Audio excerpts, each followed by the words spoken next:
My name is Sarah, and I'm 28 years old. At my brother's wedding reception, I found myself seated at the kids' table, right next to the trash cans, while my sister-in-law smiled and said, "That place suits you." I just sent one message and left in silence. When they remembered me again, she was already crying in despair. Where are you watching from today? Drop your location in the comments below and hit that like and subscribe button if you've ever felt invisible at your own family's celebration. You'll definitely want to stick around for what happened next. Let me back up and tell you how I ended up being treated like garbage at what should have been a joyful family celebration. Growing up, my brother David was always the golden child. 3 years older than me, he could do no wrong in our parents' eyes. When he brought home mediocre grades, they celebrated his effort. When I brought home straight A's, it was just expected. When he quit his third job in 2 years, they supported his journey of self-discovery. When I worked 2 jobs to pay for college, they barely noticed. So when David announced his engagement to Jennifer, a woman who made snide comments about my career choice as a librarian and my simple lifestyle, I wasn't surprised when she immediately began planning me out of their wedding narrative. During the engagement party, she introduced me to people as David's little sister who still reads books for a living. The way she said it made it sound like I collected trash. The wedding planning became a 6-month exercise in subtle exclusion. I wasn't consulted about colors, venues, or dates.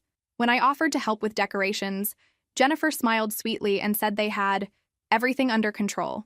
When I suggested a family photo location we'd used for years, she dismissed it as not sophisticated enough. Every suggestion I made was politely rejected. Every offer to help was graciously declined. The morning of the wedding, I arrived at the venue early, dressed in my best navy dress and the pearl earrings my grandmother had left me. I watched as Jennifer directed the setup with military precision, positioning flowers and adjusting centerpieces. She glanced at me once, her eyes scanning from my shoes to my hair, and I saw that familiar look of judgment cross her face. The ceremony was beautiful, I'll admit. David looked happy, genuinely happy, and despite everything, I was glad for him. I sat in the 3rd row behind cousins I barely knew, while Jennifer's college friends filled the front rows on the bride's side. During the recessional, I caught David's eye and smiled. He nodded back, but his attention was immediately pulled away by Jennifer's squeeze of his arm. At the reception, I followed the crowd toward the elegantly decorated ballroom. Round tables with crisp white linens and towering floral centerpieces filled the space. Each table had a number and place cards with guests' names in elegant calligraphy. I found table 8 and began searching for my name among the place cards. That's when I realized the magnitude of Jennifer's final insult. Table 8 was positioned in the far corner of the room, next to the service station where servers dumped used dishes. The kids' table wasn't even for actual children. It was where they'd seated me alongside David's teenage nephews, and one bewildered elderly uncle who apparently needed supervision. My place card sat between 8-year-old Tommy and the oversized trash receptacle that servers used throughout the evening. Jennifer appeared beside me like a satisfied cat. "I hope you don't mind the seating arrangement," she said, her voice dripping with false concern. "We thought you'd be more comfortable here." "That place suits you." Her friends giggled behind her, and I realized this had been planned, discussed, and executed with malicious intent. For a moment, I stood there processing the deliberate cruelty. This wasn't just poor planning or an oversight. This was calculated humiliation in front of our extended family and all their friends.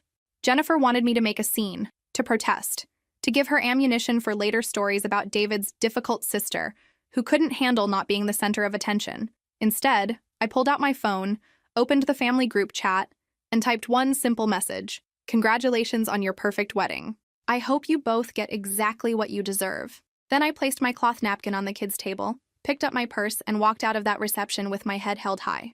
What Jennifer didn't know was that my simple job as a librarian had taught me research skills, and what I'd discovered about her during those 6 months of wedding planning was about to change everything. But that revelation would have to wait until tomorrow, when David would call me 17 times before I finally answered. The next morning, I woke up to my phone buzzing incessantly. David's name flashed across the screen for the 17th time before I finally decided to answer. His voice was strained, almost panicked. "Sarah, what the hell was that last night? Jennifer's been crying all morning. She says you embarrassed her in front of everyone." I set my coffee down carefully, choosing my words with the precision of someone who'd spent months being diplomatically dismissed. "I sent you both my congratulations and left quietly." How exactly did that embarrass her? You know what you did.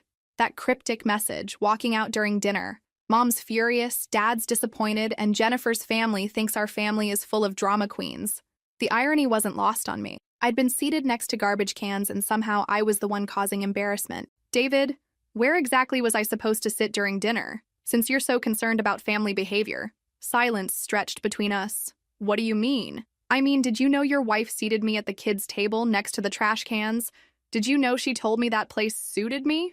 My voice remained calm, but I could feel anger building beneath the surface. Sarah, come on. The seating was complicated. We had limited space and stop. I interrupted him, something I'd rarely done in our entire relationship. Just stop making excuses for her. You know exactly what happened and you know it was deliberate. David's tone shifted, becoming defensive. Jennifer worked really hard on that wedding. She's been stressed for months trying to make everything perfect. Maybe she made a mistake with the seating, but you didn't have to humiliate her by storming out. That word again, humiliate. Apparently, it was only possible for me to humiliate others, never the reverse. I didn't storm out, David. I left quietly after being treated like an unwanted guest at my own brother's wedding. But here's what I'm curious about. Did Jennifer tell you about her conversation with Marcus Peterson?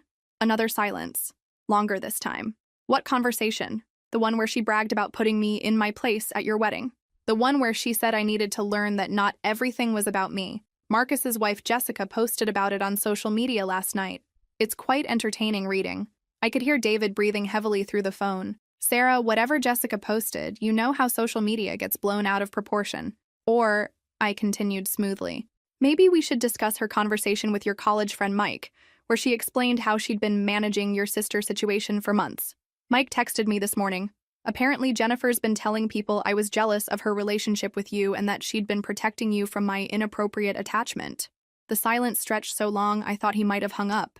When David finally spoke, his voice was smaller, less certain. She wouldn't say those things. She did say those things. To multiple people. At your wedding reception, while I was sitting next to trash cans. I took a sip of my coffee, letting that sink in. But David, that's not even the interesting part. What do you mean? I mean, the real question isn't why Jennifer treated me badly. The real question is what else she's been hiding from you. Because someone who lies about one thing usually lies about others. I could practically hear him processing this through the phone.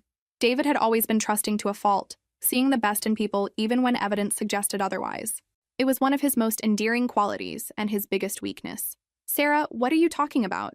I'm talking about doing what librarians do best: research. Did you know Jennifer never actually graduated from Boston University like she told you? Did you know her previous engagement ended when her fiancé discovered she'd been stealing money from their joint account? Did you know she's currently 3 months behind on her student loan payments, despite telling you she paid them off last year? The phone went completely quiet.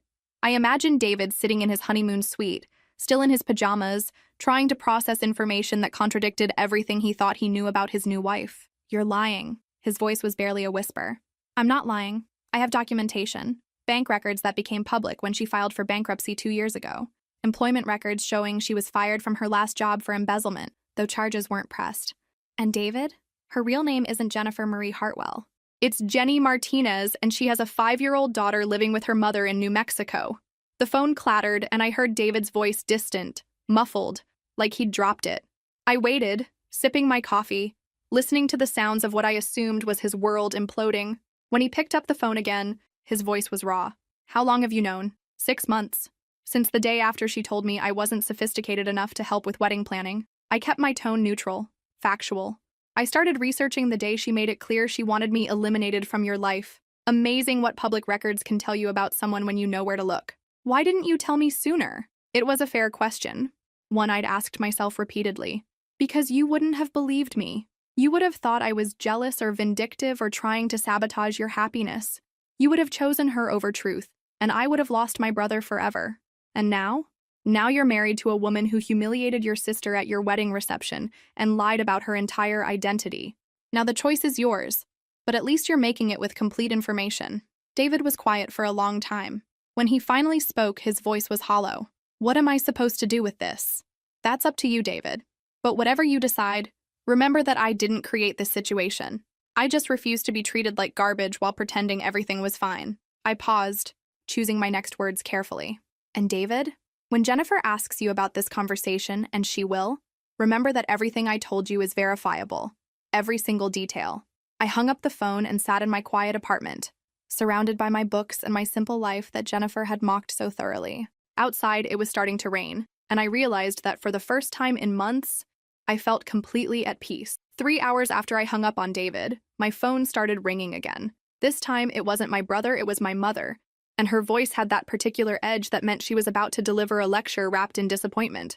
"Sarah Michelle, what on earth has gotten into you? David called us in tears saying you've been spreading lies about Jennifer, on their wedding day no less." I leaned back in my reading chair, the same one where I'd spent countless hours as a child escaping into other people's stories. Now I was living my own story, and apparently, it was the kind that made people uncomfortable. "Hello, Mom. I'm doing well. Thank you for asking. Yes, the wedding was lovely, except for the part where I was seated with 8-year-olds next to the garbage disposal area." "Don't be dramatic, Sarah. Jennifer worked very hard to accommodate everyone. These things happen at large events." The word accommodate almost made me laugh. Is that what we were calling it now? "Mom, did David tell you what I actually said to him?" "He said you made up stories about Jennifer's background, trying to ruin their marriage before it even started." "Honestly, Sarah, I'm ashamed of you. This jealous behavior needs to stop." Jealous. Another favorite word in my family's vocabulary when it came to my reactions to being treated poorly. Anytime I objected to something, I was being jealous, dramatic, or difficult. I'm going to tell you the same thing I told David. Everything I shared with him is documentable fact. Jennifer lied about her education, her employment history, her financial situation, and her personal history. She has a child she never mentioned and a criminal record for financial fraud. "Sarah, let me finish, Mom. I spent 6 months watching this woman insult me, exclude me, and treat me like an inconvenience in my own family. Yesterday, she seated me at a table with children next to trash cans and told me it suited me, in front of our relatives and her friends." My mother's voice softened slightly, but she maintained her position. "Maybe the seating wasn't ideal, but that doesn't justify trying to destroy David's marriage with lies and gossip. They're not lies. Would you like me to email you the documentation?" The silence stretched long enough that I could hear my father's voice in the background asking what was wrong. "You actually researched your brother's wife?" My mother's voice carried a mixture of horror and fascination. "I researched a woman who was systematically excluding me from my brother's life while lying about who she was. Yes, I did. And I'd do it again." "Sarah, this is not normal behavior. Normal people don't investigate their future sister-in-laws like private detectives. Normal sister-in-laws don't humiliate family members at wedding receptions while hiding their criminal records either. But here we are." I heard my father take the phone. His voice was tired, the tone of a man who'd refereed too many family conflicts over the years. "Sarah, sweetheart, what's the end game here? Even if everything you're saying is true, David's already married to her. What do you want to accomplish?" It was a good question, and one I'd been asking myself since the moment I walked out of that reception. I want David to know who he married. I want our family to stop pretending that treating me badly is acceptable as long as it's done politely. And I want Jennifer to understand that actions have consequences. What kind of consequences? I looked out my window at the rain that had intensified throughout the morning, the kind that come naturally when someone's lies catch up with them. I didn't create Jennifer's past, Dad. I just chose not to pretend it doesn't exist. Are you going to tell other people about this? I don't need to tell anyone anything. Jennifer's been bragging about how she handled me at the wedding. Social media is already doing the work for me. My father sighed deeply. "Sarah, I love you, but this path you're going down, revenge, investigation, public embarrassment, this isn't who you are." "You're right, Dad. Who I am is someone who spent 28 years being accommodating, understanding, and quietly accepting poor treatment for the sake of family harmony. But yesterday, sitting at that kid's table while Jennifer's friends laughed at me, I realized that version of Sarah wasn't working out very well. So what now?" My mother had taken the phone back. "Now I wait. David has information he didn't have before. He can choose what to do with it, but I'm done pretending that keeping peace is more important than keeping dignity." After I hung up, I made myself lunch and settled in with a book. Around 2 o'clock, my phone buzzed with a text from my cousin Amy, who'd been at the wedding. "Jessica Peterson posted about Jennifer's comments last night. People are talking, this is getting messy fast." I texted back, "I'm not creating the mess. I'm just refusing to clean it up." An hour later, another text, this time from my college friend Mark. "Saw the wedding drama on social media. Are you okay?" That seating situation looked brutal in the photos. I hadn't considered that people would photograph the seating arrangements, but of course they had. In the age of social media, everything was documented. I spent the rest of the afternoon in peaceful solitude, reading and occasionally glancing at my phone as notifications trickled in. People I hadn't heard from in years were reaching out, some offering support, others clearly fishing for gossip. By evening, the rain had stopped, and I decided to take a walk around my neighborhood. The air smelled clean and fresh, and for the first time in months, I felt like I could breathe easily. No wedding stress, no family drama to manage, no Jennifer to navigate around. When I returned home, there was a voicemail from David. His voice sounded hollow, exhausted. "Sarah, we need to talk. Not about what you told me. I mean, we do need to talk about that too. But first, I need to apologize. I saw the photos from the reception. I saw where Jennifer seated you, and I saw her laughing about it with her friends. I should have noticed. I should have protected you. I'm sorry." I saved the voicemail but didn't call him back. David was starting to see the situation clearly, but he needed time to process everything without me pushing or manipulating the outcome. Have you ever experienced that moment when you realize someone you trusted has been systematically undermining you while you bent over backwards to keep peace? Leave a comment below about how you handled it. Tomorrow would bring new developments, but tonight I was content to sit in my quiet apartment, surrounded by books and truth, knowing that sometimes the most powerful thing you can do is simply stop participating in your own mistreatment. Monday morning brought an unexpected visitor. I was preparing for work when my doorbell rang at 7:30 a.m. Through the peephole, I saw Jennifer standing on my front step, still in what looked like pajamas and a hastily thrown-on coat. Her usually perfect hair was disheveled, and her eyes were red-rimmed. I opened the door but didn't invite her in. "Jennifer, this is a surprise. We need to talk." Her voice was hoarse, probably from crying or yelling, possibly both. "Do we? Because yesterday at your wedding reception, you made it pretty clear that talking to me wasn't a priority." She pushed past me into my apartment without invitation, turning to face me with an expression I'd never seen before, raw desperation mixed with anger. "You vindictive little witch. How dare you try to ruin my marriage with your lies?" I closed the door calmly and leaned against it. Having Jennifer in my space, seeing her fall apart, was actually quite satisfying. Which lies would those be? "You know exactly what you did. David spent our entire wedding night questioning me about things that happened years ago. Things that have nothing to do with our marriage. Like the child you never mentioned? Or the criminal record? Or maybe the fake college degree?" I walked to my kitchen and poured myself coffee, deliberately not offering her any. "Those things?" Jennifer's facade of control cracked completely. "My daughter is none of his business. What happened with my ex-fiance was a misunderstanding that got blown out of proportion. And I did go to Boston University, I just didn't finish. You told David you graduated summa cum laude. I would have graduated summa cum laude if I'd finished." The twisted logic was almost impressive. "And the embezzlement charges? Those were dropped." She was grasping now, trying to find solid ground in a conversation that had none. "Because your victim chose not to press charges, not because you didn't steal the money." Jennifer stood in my living room, surrounded by my books and my simple life she'd mocked so thoroughly, looking smaller and more desperate than I'd ever seen her. It occurred to me that this was the first time we'd ever had an honest conversation. "What do you want from me?" she whispered. "What will it take for you to leave us alone?" "I want nothing from you, Jennifer." I shared information with my brother about the woman he married. "What he does with that information is between you and him. But you're not done, are you? You're going to keep digging, keep trying to destroy what David and I have built together." I set down my coffee cup and really looked at her. "What exactly do you think you and David have built together? A relationship based on lies?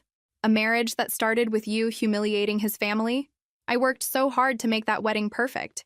You have no idea the stress I was under, trying to coordinate everything, make everyone happy. Everyone, except me. You made it clear from the beginning that you didn't approve of me. You were cold, judgmental, always watching me like you were waiting for me to mess up. The accusation was so backwards it took my breath away. I was watching you because you were systematically excluding me from my brother's life while lying about who you were.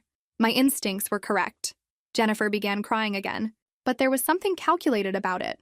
Like tears were just another tool in her manipulation arsenal. "David loves me. We're building a life together. Can't you just let us be happy? If your happiness requires lying and humiliating people, then no, I can't support that." I checked my watch. "I need to get ready for work. The conversation is over." "This isn't over, Sarah. I won't let you destroy my marriage." Something in her tone made me pause. "Is that a threat?" "It's a promise. I've worked too hard to get where I am to let David's jealous sister ruin everything." There it was again. Jealous. The magic word that was supposed to discredit any legitimate concerns I might have. "Jennifer, let me be very clear about something. I don't want your husband. I don't want your life. I don't want anything you have. What I wanted was basic respect at my brother's wedding, and what I got instead was calculated humiliation. You created this situation, not me." She wiped her eyes and straightened her shoulders, some of her usual composure returning. David chose me. He married me. Nothing you dig up is going to change that. You're probably right. David's always been loyal to a fault. But here's what's interesting about truth. Jennifer, it has a way of surfacing eventually. I didn't create your past. I just chose not to ignore it. After she left, I called in sick to work. Not because I was actually ill, but because I needed time to process what had just happened. Jennifer, showing up at my apartment in desperation, told me that whatever conversation she'd had with David after my phone call had been more serious than I'd anticipated. Around noon, my phone rang. It was David. "Sarah, Jennifer told me she went to your apartment this morning. I'm sorry. She shouldn't have done that." No, she shouldn't have. But she did, and it was quite illuminating. "She's scared, Sarah. She thinks you're going to keep digging into her past, trying to find more things to hurt her with. And what do you think, David?" A long pause. "I think I married someone I don't actually know. And I think my sister spent 6 months being treated badly by that person while I was too distracted to notice." It was the closest thing to an acknowledgement I'd received from anyone in my family, and it meant more than I expected. "What are you going to do?" "I don't know. We're supposed to leave for our honeymoon tomorrow, but everything feels different now. She keeps insisting that her past doesn't matter. But Sarah, she has a 5-year-old daughter, a daughter she's never mentioned. How do you hide something like that? The same way you hide everything else. One lie at a time until the truth becomes unrecognizable. I keep thinking about you sitting at that kid's table and how she smiled when she told you it suited you. I keep wondering what kind of person does that to someone they're supposed to consider family. Someone who never considered me family in the first place." David was quiet for a long time. "I should have protected you from all of this. I'm sorry. Thank you. That means a lot. What happens now?" "Now you figure out who you married and what you want to do about it. And Jennifer figures out that treating people badly has consequences she can't charm her way out of." After we hung up, I realized that somewhere in the midst of all this drama, something had shifted. I was no longer the accommodating sister who quietly accepted poor treatment. I was no longer willing to prioritize other people's comfort over my own dignity. Whatever happened next with David and Jennifer's marriage, I knew one thing for certain. I would never again sit quietly at a kid's table while someone told me it suited me. By Tuesday evening, the story had spread through our extended family like wildfire. My phone had been buzzing all day with calls and texts from relatives who'd heard various versions of what happened at the wedding. The most interesting call came from my Aunt Linda, my father's sister, who'd always been the family gossip but also surprisingly insightful. "Sarah, honey, I need to tell you something about your brother's wedding reception that you might not know." I settled into my chair with a cup of tea, preparing for whatever revelation was coming. "After you left on Saturday, Jennifer got very drunk. I mean sloppy drunk. She started telling people at our table about how she'd handled you, bragging about putting you in your place. I heard about that from several people. But here's what you haven't heard. Your cousin Mike's wife started recording her on her phone because Jennifer was being so obnoxious. She got about 10 minutes of Jennifer explaining to a table full of people how she'd been planning your humiliation for months." My teacup paused halfway to my lips. "She was planning it for months?" "Oh, honey." Jennifer went into detail about how she'd researched which table would be most insulting, how she'd positioned it next to the service station on purpose, how she'd even requested that the kids' table be set up with smaller chairs to make you look ridiculous. The calculated cruelty was breathtaking, even for someone who'd already shown herself to be manipulative and dishonest. She also talked about how she'd been working to isolate you from David for the entire engagement. She said she told David that you were jealous of their relationship and that you'd been making inappropriate comments about not wanting to share him. She said I made inappropriate comments about not wanting to share my brother? That's exactly what she said? And Sarah? She laughed about it. She told a table full of people that you had some kind of unhealthy attachment to David and that she was protecting him from your jealousy. I set down my teacup, processing the implications of what my aunt was telling me. Jennifer hadn't just humiliated me at the wedding, she'd been systematically poisoning my relationship with my brother for months. "Aunt Linda, does David know about this recording?" "I don't think so. Mike's wife sent it to me because she was disgusted by Jennifer's behavior, but she wasn't sure what to do with it." "What's on the recording exactly?" Jennifer explaining in detail how she manipulated the seating chart specifically to humiliate you, bragging about how she'd convinced David that you were inappropriately possessive, and making comments about how your job and lifestyle proved you were mentally unstable and potentially dangerous to their relationship. The phrase mentally unstable hit me like a physical blow. Jennifer hadn't just been excluding me, she'd been building a narrative that painted me as psychologically disturbed. She said I was mentally unstable. She said, and I quote, "David's sister has obvious psychological issues. She can't handle seeing him with another woman, and I'm protecting him from her instability. Tonight proved that I was right to keep her away from us. I felt something cold settle in my stomach. This wasn't just about wedding seating or family dynamics. Jennifer had been constructing a story that could potentially affect my career, my relationships, my entire reputation. Aunt Linda, I need you to get me a copy of that recording. I already asked Mike's wife to send it to me. Sarah, I have to ask, what are you planning to do with this information? It was a fair question. What was I planning to do? Jennifer had escalated far beyond simple rudeness or family tension. She'd been deliberately sabotaging my relationship with my brother while building a case against my mental health. I'm going to make sure David knows exactly who he married and what she's been saying about his sister. Be careful. Honey, Jennifer strikes me as the type who doesn't go down without a fight. After my aunt hung up, I sat in my apartment thinking about the conversation. Jennifer's behavior had crossed every line I could imagine, but there was something else bothering me. If she'd been planning this humiliation for months, if she'd been poisoning David against me systematically, what else had she been planning? My phone buzzed with a text from David. Can we meet for coffee tomorrow? I need to ask you about some things Jennifer told me. I texted back. What kind of things? Things about your behavior during the engagement. Things that don't sound like you, but I need to understand what's been happening. So it was starting. Jennifer was going to try to discredit me preemptively, probably painting me as an unreliable source whose information about her past couldn't be trusted because of my mental instability. I called David instead of texting back. He answered on the first ring. David, what exactly did Jennifer tell you about my behavior during your engagement? Sarah, I don't want to get into this over the phone. What did she tell you? He sighed heavily. She said you've been inappropriate about our relationship, that you made comments about not wanting to share me, that you seemed jealous of our relationship in ways that concerned her. And you believed her?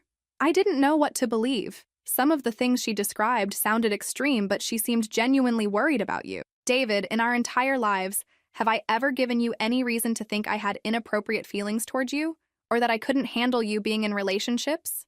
A long pause. No, but Jennifer seemed so concerned, and she said you'd been subtle about it, that she'd noticed things I might have missed because I'm too close to the situation. The manipulation was masterful, I had to admit. Jennifer had positioned herself as the concerned party protecting David from a sister he was too naive to recognize as problematic. David, tomorrow I'm going to show you something that will explain everything Jennifer has been doing for the past 6 months. But first, I need you to think carefully about something. What? In all the time Jennifer was concerned about my behavior, did she ever suggest you talk to me directly about her concerns? Did she ever recommend that you and I have a conversation about whatever issues she was noticing? Another pause. Longer this time. No. She said it would be better not to confront you directly because it might make your behavior worse. Of course she did. Because the last thing Jennifer wanted was for you and me to have an honest conversation about what was actually happening. Sarah, what are you saying? I'm saying that tomorrow, when we meet for coffee, you're going to learn exactly how extensively your wife has been lying to you. About me, about herself, about everything. When I hung up, I realized that Jennifer had made a crucial error. In her eagerness to discredit me, she'd created evidence of her own deception and cruelty. And now I had documentation not just of who she really was, but of exactly how she'd manipulated my brother against his own sister. Tomorrow's coffee meeting was going to be very enlightening indeed. Wednesday morning, I arrived at our usual coffee shop 15 minutes early, clutching a folder that contained printed emails, public records, screenshots, and the video file my aunt had sent me the night before. David walked in looking like he hadn't slept, his hair disheveled and his usual confident demeanor replaced by something I'd rarely seen in my brother, uncertainty. He ordered his coffee and sat down across from me, avoiding eye contact. Sarah, before we start, I need to say something. Whatever's been happening between you and Jennifer, whatever the truth is about her past, I want you to know that she's my wife now. We have to find a way to make this work. I opened the folder and pulled out the first document. David, I understand loyalty, but loyalty based on lies isn't actually loyalty, it's just enabling deception. What's that? He nodded toward the papers. This is Jennifer's real employment history. Not the version she told you where she worked in marketing for a prestigious firm in Boston. This shows she was actually fired from 3 different jobs for stealing from petty cash, falsifying expense reports, and in one case, identity theft of a coworker. David took the papers reluctantly, scanning them with increasing distress. Where did you get these? Public records, David. Employment litigation leaves a paper trail. Your wife has been sued by 2 former employers and has had criminal charges filed against her in 3 different states. I pulled out the next set of documents. This is her real educational background.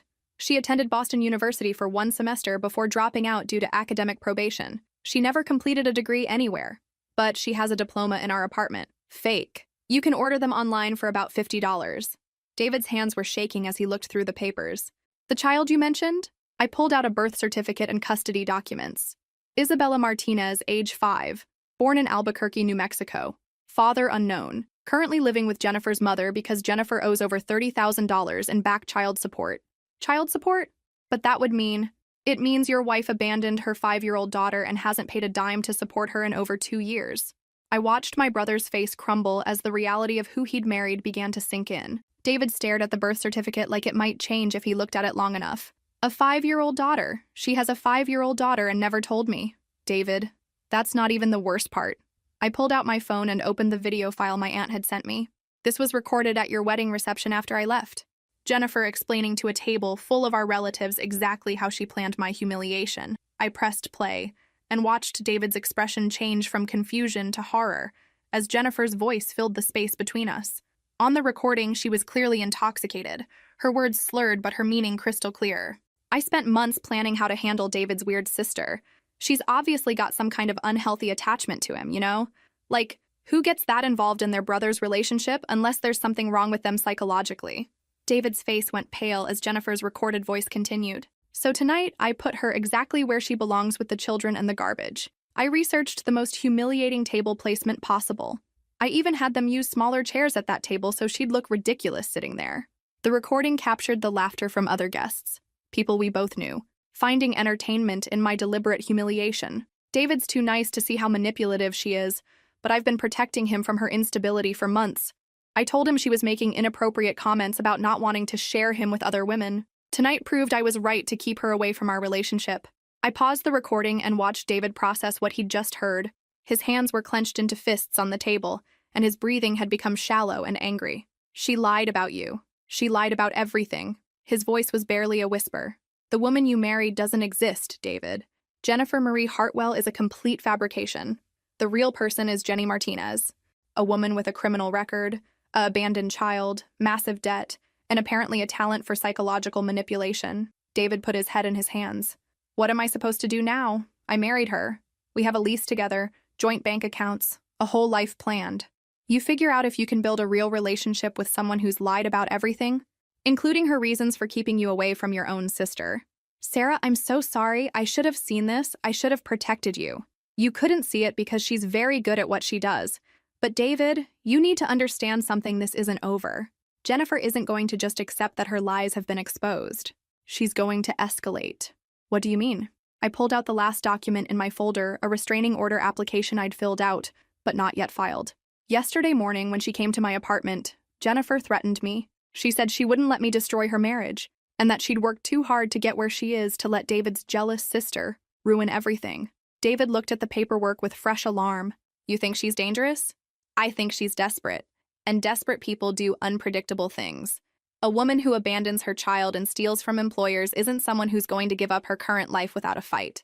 We sat in silence for several minutes while David processed everything. Finally, he looked up at me with an expression I recognized from our childhood, the look he got when he'd made a decision, and nothing would change his mind. I can't stay married to her, Sarah.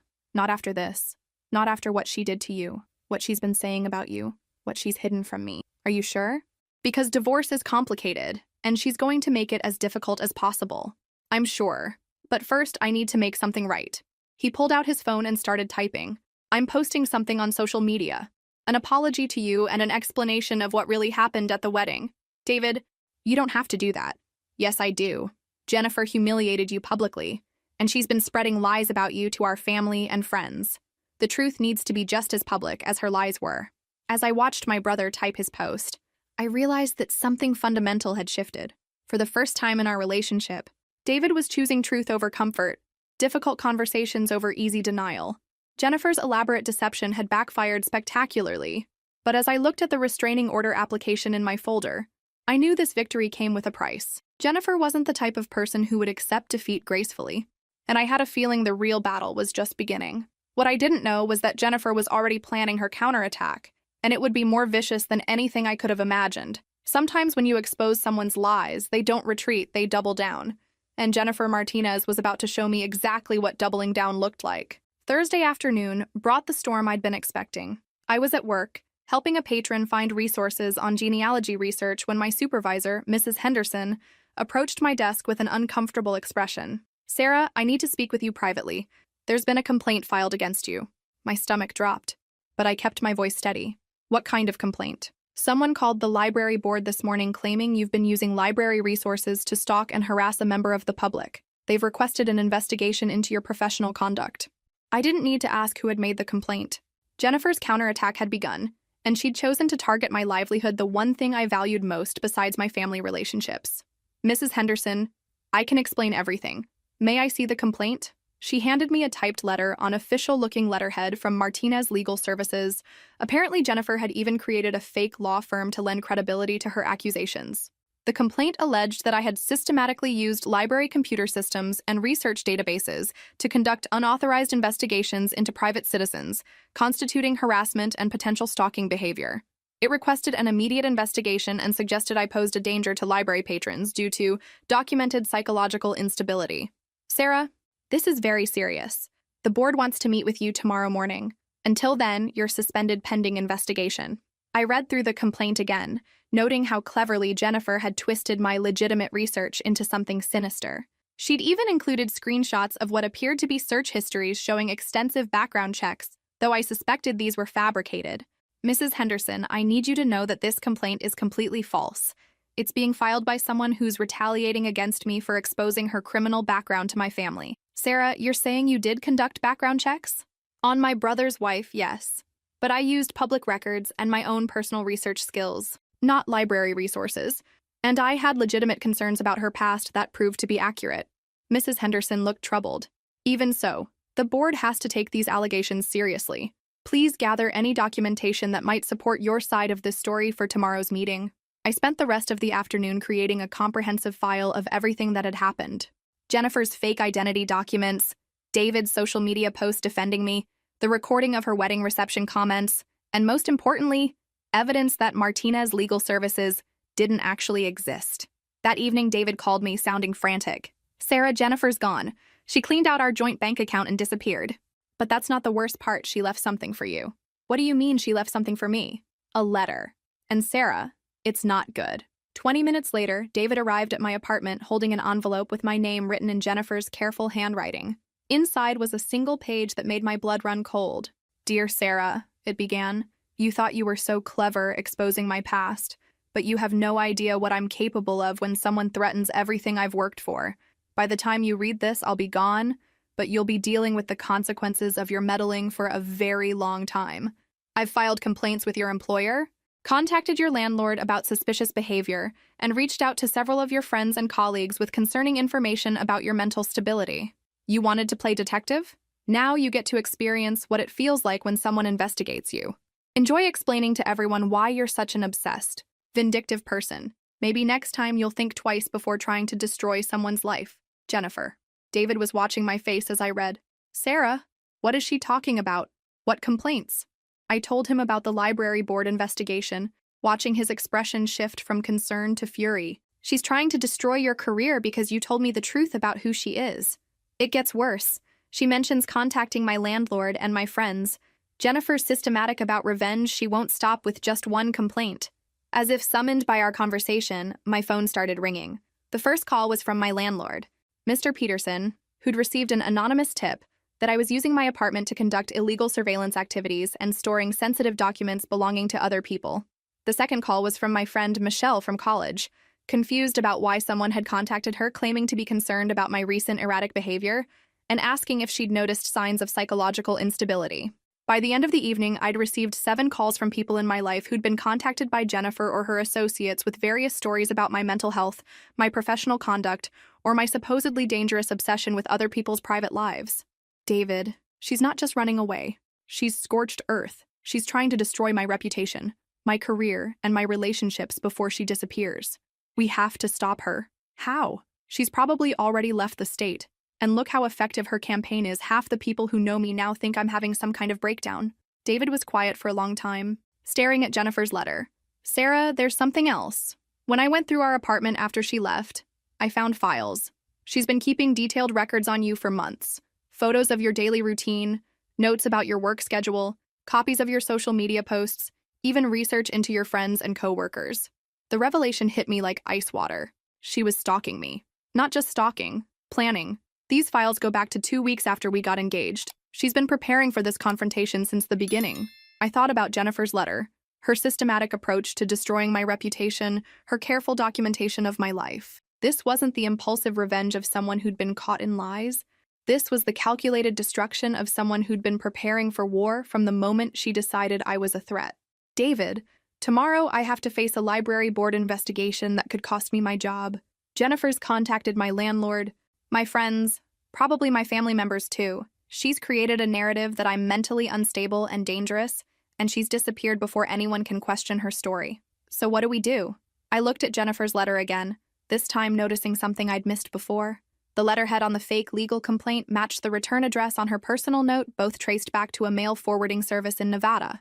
We prove that she's the one who's been conducting systematic harassment and stalking, and we make sure everyone she contacted knows exactly who they were really talking to. What do you think will happen next? Will Sarah be able to prove Jennifer's the real stalker, or will Jennifer's revenge campaign destroy everything Sarah has worked for? Drop your predictions in the comments below. But first, I had to survive tomorrow's meeting with the library board, and something told me Jennifer's revenge was just getting started. Friday morning, I walked into the library board meeting armed with a folder of evidence and a recording device app on my phone. The 5 board members sat around a conference table looking uncomfortable, clearly wishing they were anywhere else but dealing with personnel issues. Board Chairman Robert Hayes opened the meeting. Sarah, we've received serious allegations about your professional conduct. Before we proceed, do you understand the gravity of these charges? I understand that someone with a criminal record and a history of fraud has filed false complaints against me in retaliation for exposing her identity to my family. The board members exchanged glances. Clearly, they hadn't expected me to come out swinging. These are serious accusations, Sarah, said board member Patricia Yates. The complaint includes documentation of unauthorized research activities. I opened my folder and pulled out the first set of documents. Mrs. Yates, I've analyzed the so-called documentation. These screenshots of search histories have been digitally manipulated.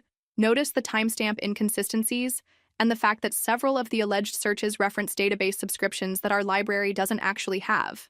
I watched as they examined the evidence, their expressions shifting from certainty to confusion. Furthermore, I continued, the complaint was filed by Martinez Legal Services, which doesn't exist. The business registration number cited in their letterhead is fake, and the address traces to a mail forwarding service. Chairman Hayes looked up from the documents.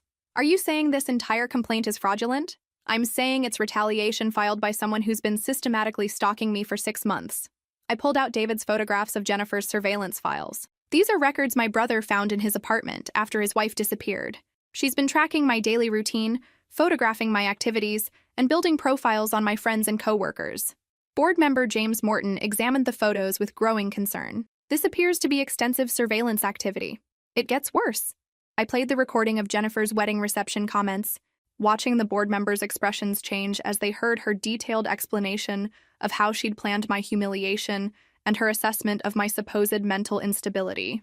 The woman who filed this complaint has been building a case against me since January, preparing for the moment when I might discover her criminal background and multiple false identities. I spent the next 20 minutes walking them through Jennifer's real history, her pattern of revenge against people who exposed her lies, and her systematic approach to destroying their reputations and livelihoods. Sarah, Patricia Yates said slowly, if what you're telling us is accurate, then you're the victim of an elaborate harassment campaign. I am. And Jennifer Martinez knew that targeting my career would be the most effective way to discredit me and prevent anyone from believing my information about her background. Chairman Hayes closed the folder of evidence. Sarah, based on what you've presented, we're dismissing the complaint against you. We'll also be filing a report with local law enforcement about the fraudulent nature of these allegations. Thank you. But there's one more thing you should know. Jennifer contacted other people in my life with similar false stories. She's trying to systematically destroy my reputation and relationships. What do you need from us? A letter verifying that the complaint was fraudulent and that my professional conduct has been exemplary. I'll need it to show to other people she's contacted. After the meeting, I felt cautiously optimistic. I'd won the first battle, but Jennifer's campaign was far from over. My phone had been buzzing all morning with calls from people she'd contacted, and I knew I'd spend the next week explaining the situation to everyone in my life. The first call I returned was to my landlord, Mr. Peterson, who'd been told I was conducting illegal surveillance activities from my apartment. Mr. Peterson, I need to explain what's really happening here. I gave him the condensed version of Jennifer's identity theft, her systematic stalking of me, and her revenge campaign. So the person who called me about suspicious activities was actually the one conducting surveillance. Exactly. And I have documentation proving everything I'm telling you. By noon, I'd called Michelle, my cousin Amy, 2 coworkers, and my dentist, all of whom had received calls from Jennifer or her associates, expressing concern about my mental health or professional conduct. The pattern was consistent. Jennifer presented herself as a concerned friend or family member who'd noticed troubling changes in my behavior. She suggested I might be having a breakdown, becoming obsessed with other people's personal lives, and possibly dangerous to be around. To people who didn't know me well, her story was believable. She came across as worried and reluctant to share concerns about someone she cared about. She had specific examples of my concerning behavior and official-sounding documentation to support her claims. But to people who actually knew me, her story fell apart quickly. Michelle laughed when I explained the situation. "Sarah, I thought it was weird when that woman called. She knew details about your life, but she got your personality completely wrong. She described someone paranoid and erratic, which is the opposite of how you've been your entire life." By the end of the day, I'd reached most of the people Jennifer had contacted. Some believed my version immediately. Others needed to see the evidence. A few seemed unsure what to believe and suggested I might need professional help to deal with this situation. That evening, David came over with updates on his own discoveries. I went through Jennifer's computer files more thoroughly. "Sarah, she's done this before." I found folders with research on at least 3 other people: her previous boyfriend, a former roommate, and a coworker from her last job. "What kind of research?" "The same kind she was doing on you. Detailed personal information, photos, social media monitoring, and what looks like systematic campaigns to damage their reputations when relationships ended badly." David showed me printed emails where Jennifer had reached out to employers, landlords, and personal contacts of her previous targets, always with the same story: concern about someone's mental health and potentially dangerous behavior. "She has a system, Sarah. She builds detailed profiles on people close to her, gathers compromising information, and then deploys it strategically when she needs to eliminate threats or seek revenge." Did any of her previous victims fight back? One did. Her ex-boyfriend figured out what she was doing and tried to warn her next target. Jennifer filed a restraining order against him claiming harassment and stalking. She used his attempts to expose her as evidence of his obsession with her.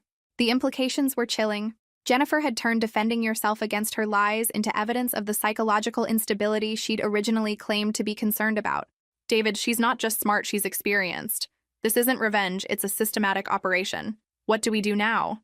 "We document everything and we prepare for escalation. Jennifer's pattern shows she doesn't stop until her target is completely discredited or too afraid to continue challenging her." As David left that evening, I realized that defeating Jennifer's revenge campaign wouldn't be enough. I needed to make sure she couldn't do this to anyone else. But first, I had to survive whatever she was planning next. And based on her previous patterns, the worst was yet to come. Saturday morning brought news that made my blood freeze. David called at 7 a.m., his voice shaking with anger and fear. "Sarah, Jennifer's escalated. She filed a police report claiming you've been stalking her and making threats. There's a warrant out for your arrest." I sat up in bed, suddenly wide awake. "What kind of threats?" "According to the report, you've been sending anonymous letters to her workplace, following her home, and making verbal threats about harming her if she didn't leave town. She has photos, Sarah. Photos that supposedly show you near her apartment building." "David, I've never been to her apartment building. I don't even know where she works." "I know that, but the police don't. She's provided what looks like evidence of stalking behavior, and she's connected it to your documented history of mental instability from all those complaints she filed." This was Jennifer's masterstroke. She'd created a narrative where my exposure of her lies became evidence of my obsession. My research became stalking, and her revenge campaign became self-defense against a dangerous person. "David, where is she? I thought she'd left town." "She did, but she filed this report from Nevada claiming she had to flee because you were escalating your harassment. She's painted herself as a victim who was forced to abandon her new life because of your dangerous behavior." I got dressed quickly while staying on the phone with David. "What did the police say when you tried to explain the real situation?" "They said they'd investigate all claims thoroughly, but right now they have a formal complaint with evidence, and they have to follow protocol." "What kind of evidence could she possibly have?" "Photos of someone who looks like you outside her apartment building. Text message screenshots showing threatening messages from your phone number. Witness statements from people who supposedly overheard you making threats." The sophistication of Jennifer's frame job was terrifying. She'd created physical evidence, digital evidence, and human testimony to support her version of events. "David, none of that evidence is real. The photos must be manipulated, the texts are fake, and any witnesses are either lying or being deceived. I believe you, but proving that will take time. And meanwhile, there's a warrant for your arrest. I was getting dressed when I heard car doors slamming outside my apartment building. Looking out the window, I saw 2 police officers walking toward the main entrance. David, they're here. Sarah, do exactly what your lawyer tells you to do. Don't say anything without legal representation. I don't have a lawyer. You do now. I called Marcus Peterson. He's a criminal defense attorney who handles false accusation cases. He's meeting us at the police station. The next 2 hours were a blur of Miranda rights, booking procedures, and sitting in a holding cell while Marcus Peterson reviewed Jennifer's complaint and the supposed evidence against me. When he finally came to speak with me, his expression was grim but determined. Sarah, this is an extremely sophisticated false accusation case. Jennifer Martinez has created what appears to be a comprehensive package of evidence against you. But it's all fake. I believe it's fake, but it's very well done. The photos show someone with your hair color and build near her apartment. The text messages appear to come from your phone number, and she has 3 witness statements from people claiming to have seen you exhibiting threatening behavior. Marcus, I can prove where I was during the times these incidents supposedly occurred. I have work records, security footage, receipts. That's exactly what we're going to do. But Jennifer anticipated this defense. She's chosen incidents that occurred during times when you had gaps in your schedule or when you were in locations where you can't prove your exact whereabouts. Marcus pulled out his laptop and showed me the police report in detail. Jennifer had documented 6 separate incidents of alleged stalking and harassment over the past 2 weeks. Each incident was carefully timed to coincide with periods when I couldn't provide ironclad alibis. She's been planning this for weeks, Sarah. While you were focused on exposing her past, she was building a criminal case against you. Can we prove the evidence is fabricated? Eventually, yes. The photos can be analyzed for digital manipulation.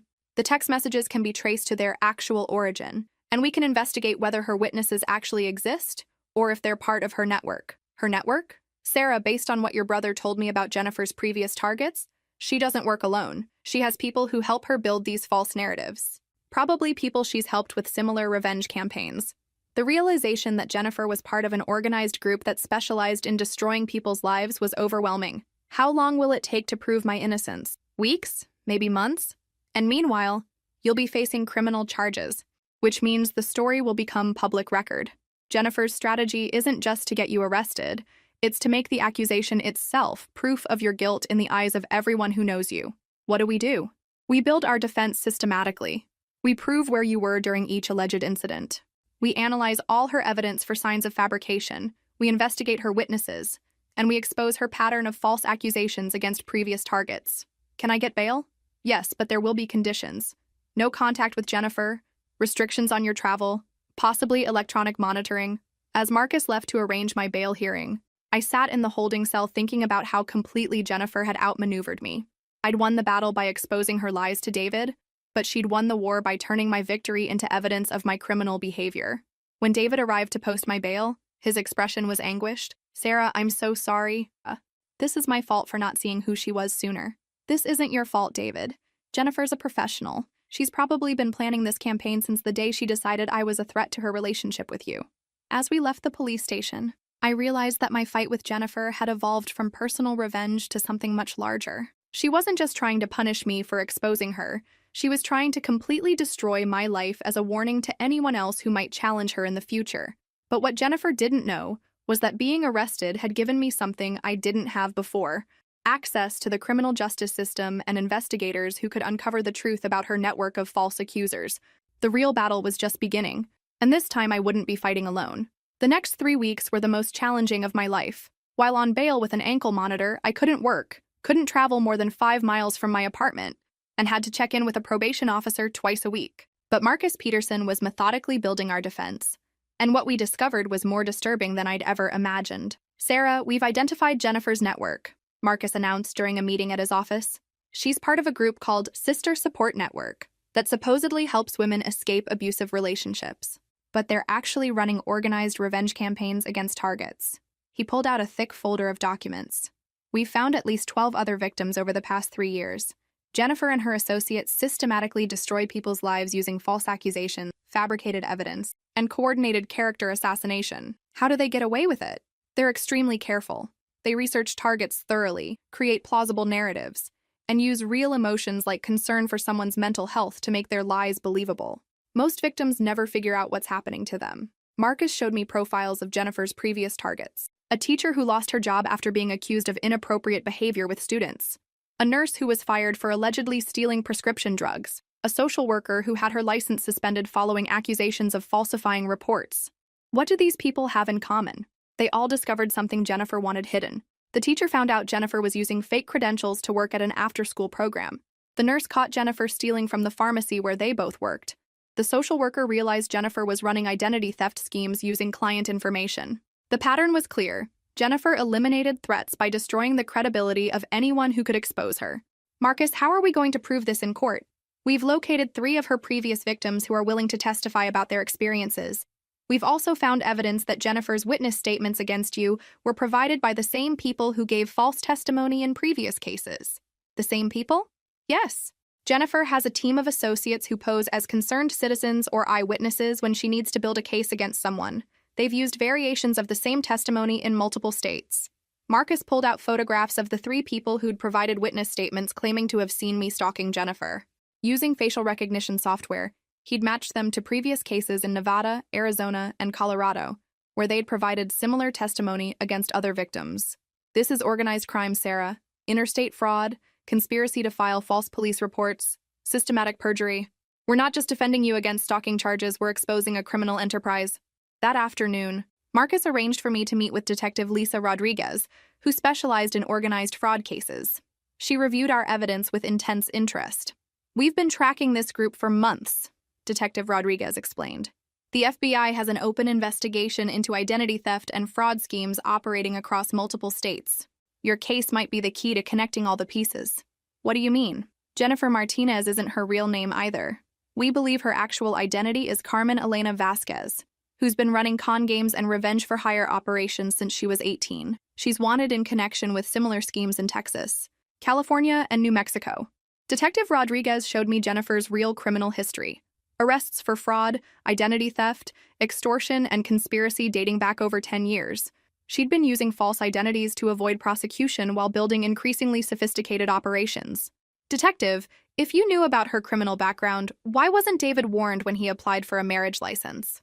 She's been very good at staying ahead of law enforcement. She uses multiple identities, moves frequently, and her victims often don't realize they're being systematically targeted until it's too late to prosecute effectively. What happens now?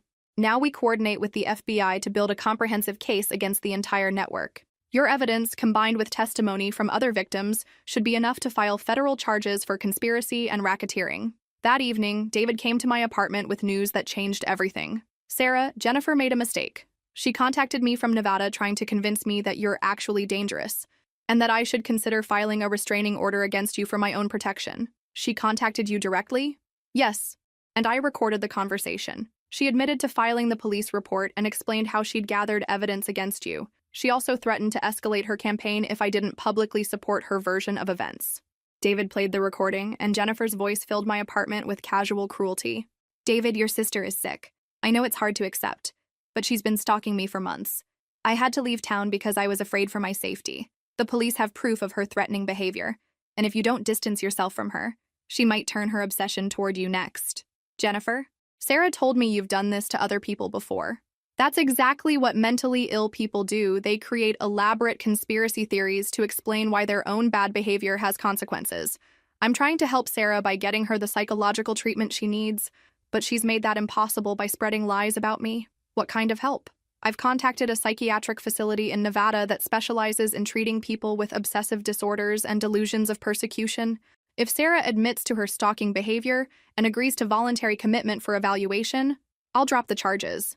The recording captured Jennifer's attempt to use fake mental health treatment as a way to discredit me permanently, but it also captured something else: her admission that she'd filed false charges as leverage to force my compliance. David, she just confessed to extortion. She filed false criminal charges, and now she's trying to use them to force me into fake psychiatric treatment. I know. And there's more. She also admitted that she never actually left Nevada. She's been coordinating this entire campaign from Las Vegas while pretending to be in hiding.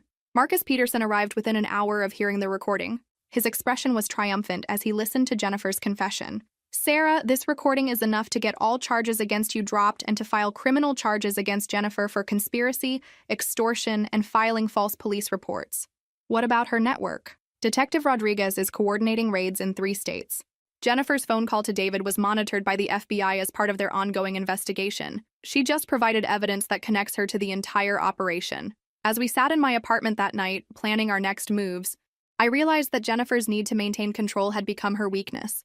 She couldn't resist trying to manipulate one final outcome, and that manipulation had given us everything we needed to destroy her network completely. But I also knew that exposing Jennifer's criminal enterprise was only half the battle. I still had to rebuild my reputation, restore my relationships, and recover from weeks of public humiliation. The question was, would justice be enough to repair the damage Jennifer had inflicted on my life? The FBI raids happened simultaneously across 3 states at dawn on a Tuesday morning. I watched the news coverage from Marcus Peterson's office as law enforcement agencies arrested Jennifer and 6 of her associates in coordinated operations. "Sarah, it's over," Marcus said as we watched Jennifer being led away in handcuffs from a Las Vegas hotel. The federal charges include conspiracy to commit fraud, extortion, interstate transportation of stolen identities, and organized criminal enterprise. She's looking at 20 to 30 years in federal prison. Detective Rodriguez called within an hour with updates. We recovered Jennifer's computers and found detailed files on over 40 victims spanning the past 5 years. Your case was actually small compared to some of the operations they were running. What kind of operations? Identity theft rings, insurance fraud schemes, fake domestic violence shelters that were actually collecting government funding while providing no services. Your situation was just one part of a much larger criminal enterprise. The scope of Jennifer's crimes was staggering, but what struck me most was how my personal revenge story had uncovered something that affected dozens of other people. That afternoon, I received a call from David. His voice was lighter than I'd heard in weeks. "Sarah, I just got off the phone with the district attorney. All charges against you are being dropped, and you're being officially recognized as a victim and key witness in a federal racketeering case." What does that mean practically? It means your arrest record will be expunged. You'll receive official documentation that you were the victim of a false accusation campaign. And there might be financial compensation from the Federal Victim Assistance Program. But more importantly than the legal resolution was the personal aftermath. Over the following weeks, I received calls from almost everyone Jennifer had contacted during her revenge campaign. Michelle called to apologize for doubting my explanation. "Sarah, I should have trusted my instincts about you instead of listening to some stranger who claimed to be concerned." My landlord, Mr. Peterson, sent a formal letter acknowledging that the complaints against me had been part of an organized harassment campaign. Even people at work who'd heard rumors about my mental health issues reached out to express support and embarrassment that they'd been manipulated by Jennifer's lies. The most meaningful call came from Mrs. Henderson at the library. "Sarah, the library board wants to offer you a promotion and a formal commendation for your role in exposing this criminal network. Your research skills and attention to detail helped law enforcement build their case." 3 months after Jennifer's arrest, I was back at work with a new title, senior research librarian, and a salary increase that reflected my value to the institution. But the real victory wasn't professional recognition. The real victory was the phone call I received from Dr. Patricia Hayes, a victim advocate who'd been following Jennifer's case. "Sarah, I'm reaching out because you've inspired other victims to come forward. Your willingness to fight back instead of accepting Jennifer's narrative has given people the courage to tell their own stories." How many other victims? 18 so far, and more are contacting us every week. Many of them suffered for years thinking they were crazy, or that they'd somehow deserved the treatment they received. Your case showed them that they were victims of organized criminal activity. Dr. Hayes invited me to speak at a conference for victim advocates about recognizing and responding to systematic harassment campaigns. Sarah, what you experienced, the gradual isolation, the character assassination, the false criminal accusations. These are tactics used by organized abusers to silence victims. Your story can help other people identify these patterns before they become victims themselves. Standing at the podium 6 months later, looking out at an audience of social workers, law enforcement officers, and victim advocates, I realized that my story had evolved into something larger than personal revenge. Jennifer Martinez didn't just try to destroy my life, I told the audience. She was part of a network that systematically destroyed people who posed threats to their criminal operations. But here's what they didn't count on: victims who refused to accept that they deserve mistreatment. I spoke about the warning signs I'd missed, the manipulation tactics Jennifer had used, and the importance of documenting everything when someone launches a systematic campaign against you. The most powerful thing you can do when someone tries to destroy your reputation is refuse to be ashamed of defending yourself. Truth has a way of surfacing eventually, but only if victims are willing to keep telling their stories until someone listens. After my presentation, a young woman approached me with tears in her eyes. My sister's ex-boyfriend has been doing exactly what you described, filing false complaints, contacting our family with lies about her mental health, trying to get her fired from her job. We thought she was just being dramatic about his harassment. She's not being dramatic. Document everything, contact victim services, and don't let him isolate her from people who support her. As I drove home that evening, I thought about how far I'd traveled from that kid's table at David's wedding reception. Jennifer's attempt to humiliate me had led to exposing a criminal enterprise that was victimizing people across multiple states. But the most important lesson wasn't about justice or revenge. It was about the power of refusing to accept mistreatment, especially when that mistreatment is carefully disguised as something you deserve. David had rebuilt his life, gotten an annulment instead of a divorce since Jennifer's identity was fraudulent, and was dating someone who actually existed and had never been arrested. My family relationships were stronger than they'd ever been, because we'd all learned the difference between keeping peace and enabling abuse. And I discovered that sometimes the most powerful thing you can do is simply refuse to sit quietly at the kids' table while someone tells you it's where you belong. Jennifer Martinez was sentenced to 25 years in federal prison. Her network was dismantled, and several other victims received justice for crimes they'd been too afraid to report. But for me, the real victory was much simpler. I'd learned that my dignity was not negotiable, and that standing up for myself had protected not just me, but dozens of other people I'd never even met. 2 years after Jennifer's sentencing, I received an invitation that brought everything full circle. David was getting married again, this time to Rebecca, a teacher he'd met through a friend who actually existed, had no criminal record, and treated our family with genuine warmth and respect. Sarah, I know this might bring up difficult memories, but Rebecca and I would be honored if you'd be my maid of honor. I looked at the elegant invitation in my hands, remembering the last wedding invitation I'd received from David, and everything that had followed. David, I'd love to be your maid of honor. Are you sure?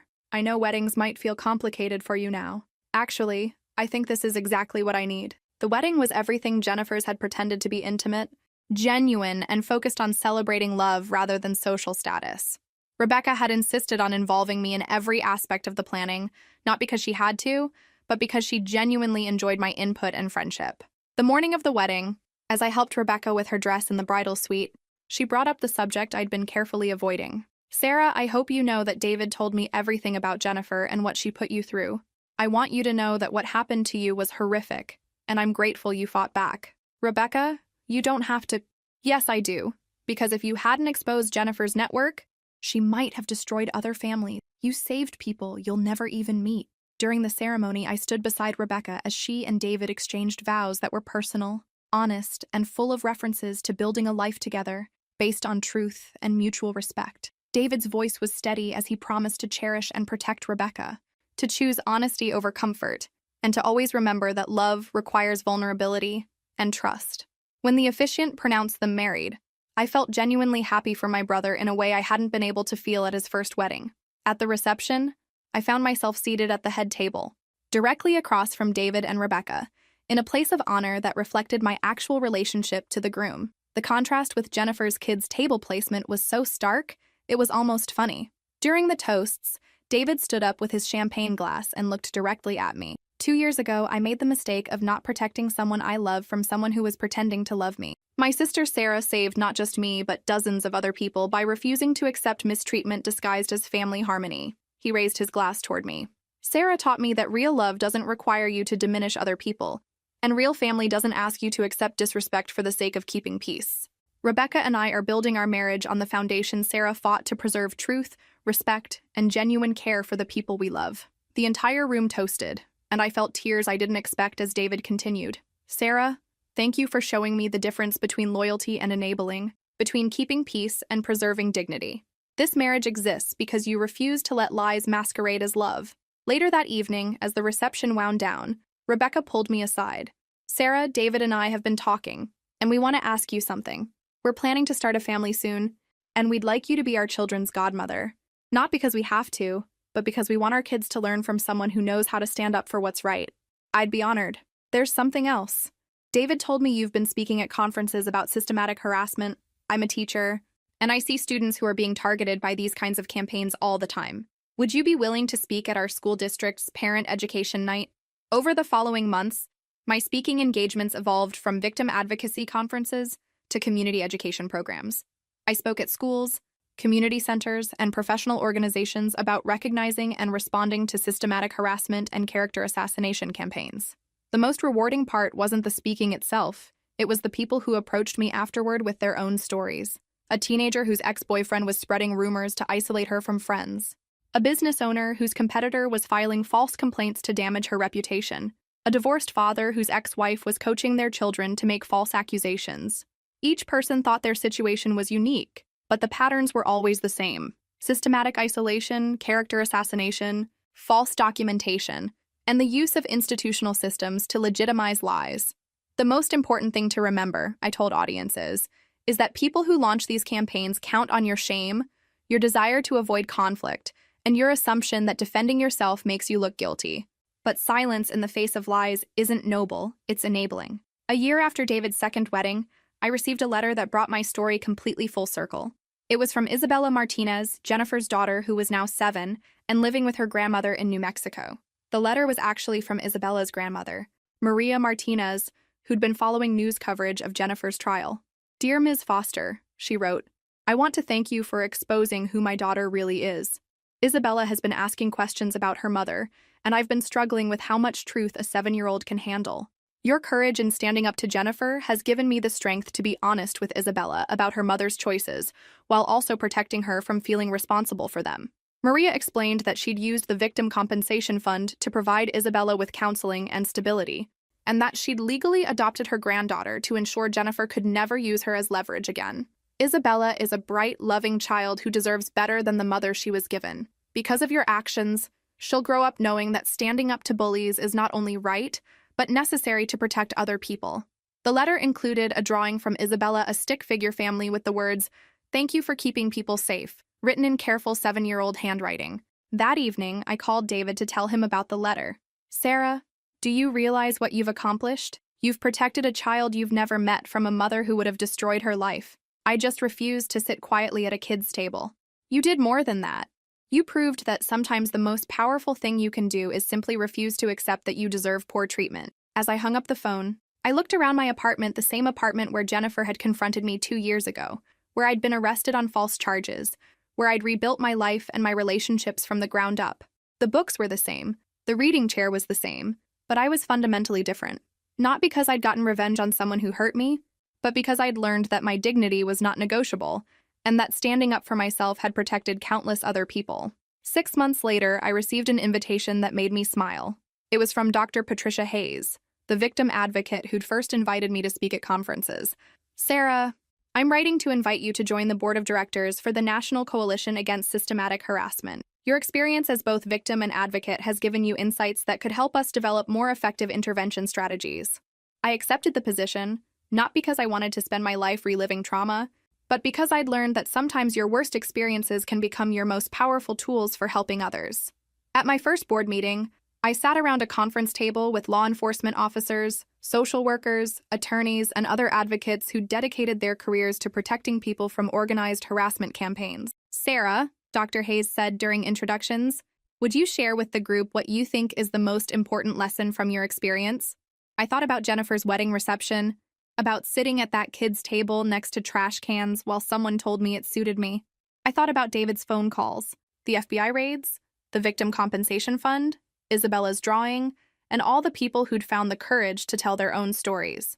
The most important lesson is that refusing to accept mistreatment isn't revenge, it's protection. Not just for yourself, but for everyone who comes after you. Every time we accept being diminished, we enable someone to diminish others. Every time we stand up for our dignity, we protect someone else's. If this story resonated with you, make sure to like and subscribe for more stories about finding strength in difficult situations. Remember that your dignity is not negotiable, and standing up for yourself isn't selfish, it's necessary. Sometimes the most powerful thing you can do is simply refuse to sit quietly at the kid's table while someone tells you it's where you belong. Because when you stand up for yourself, you're standing up for everyone who needs courage to do the same.